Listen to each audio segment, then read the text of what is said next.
economics. This is all of this sort of stuff. And when I listen to the people who say, well, the Democratic Party, they ain't done this, they haven't done anything specific for black people. Again, let me just be clear to all the folk who out there, the Simple Simons.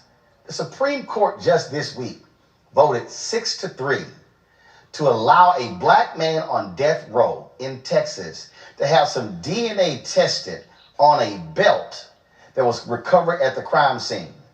3 justices voted against that.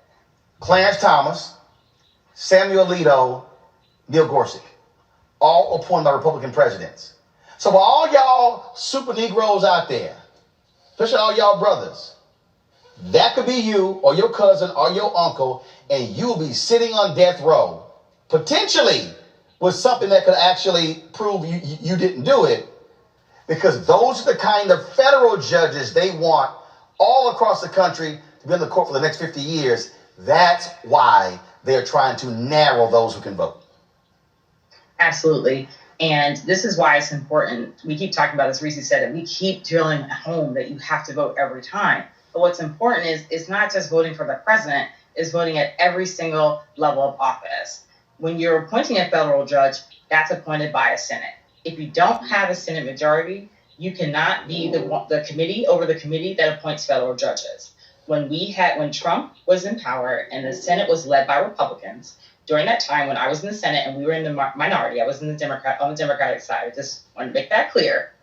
They went through and pushed through so many judges, an unprecedented amount.